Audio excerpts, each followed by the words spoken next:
Bonjour à toutes et à tous. Mon nom est Philippe Lement et cela constitue une bonne partie de mon métier. J'adore raconter des histoires porteuses de sens. Cette série de podcasts, Les chemins de l'excellence au gré de l'histoire, vous propose d'en savoir plus sur un certain nombre de pratiques managériales ou de manières d'être et de travailler en équipe ou à titre individuel, et ce, par le biais d'histoires vraies, 100% authentiques et très inspirantes. Aujourd'hui, je vous invite aux Jeux Olympiques pour une histoire qui met en valeur l'importance de, à la fois, challenger les manières de faire existantes et laisser parler la créativité qui est en nous. Mexico, 20 octobre 1968. Le soleil est écrasant au-dessus du stade olympique universitaire en ce 8e jour de la 29e édition des Jeux Olympiques de l'ère moderne.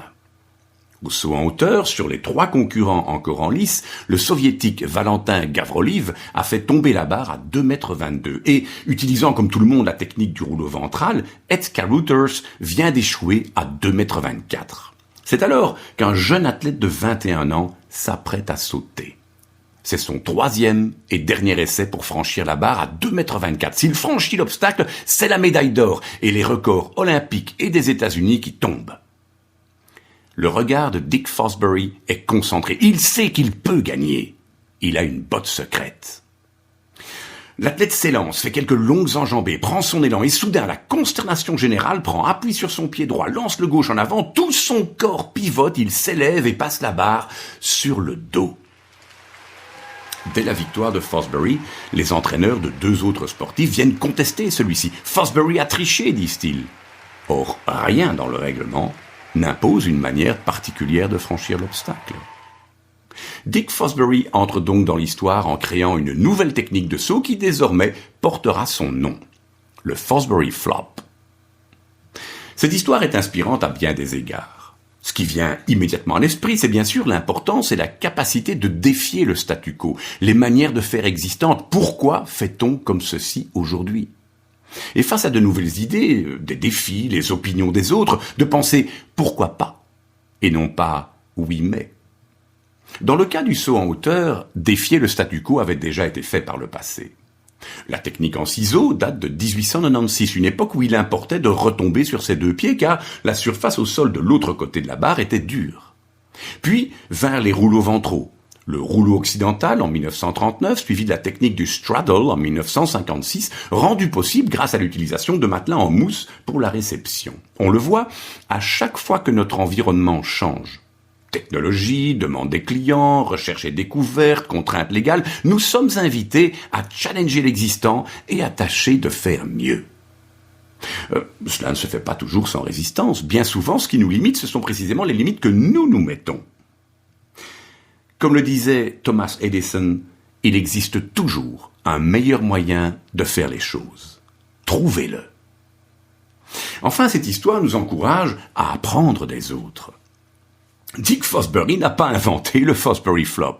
Sa paternité revient à l'athlète Bruce Kwande, qui l'expérimente dès 1959 et l'utilise durant une compétition scolaire en 1963. Mais, faute d'avoir été identifié et soutenu par son entourage et ses entraîneurs, il restera dans l'ombre.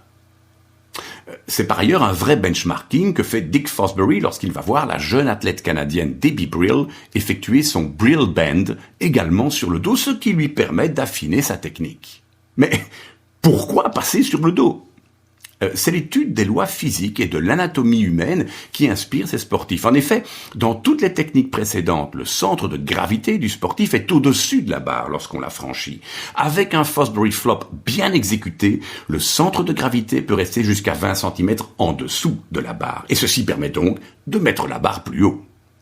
Mais alors que Fosbury, grâce à sa victoire à Mexico, démontre la supériorité de sa technique sur toutes les autres, il faudra encore du temps, de l'inertie à combattre, des résistances à vaincre, pour que la communauté sportive l'adopte, les entraîneurs étant frileux à l'idée d'un changement aussi radical.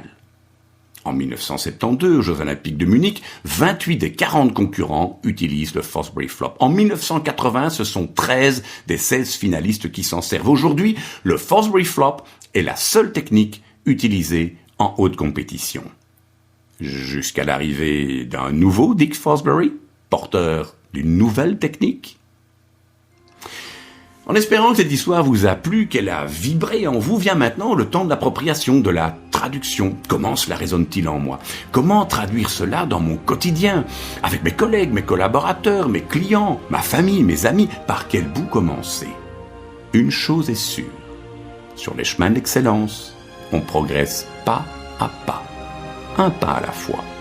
Choisissez donc juste un petit pas pour aujourd'hui. En vous souhaitant de vous élancer comme Dick Fosbury, je vous retrouve avec plaisir pour une autre histoire sur les chemins de l'excellence au gré de l'histoire.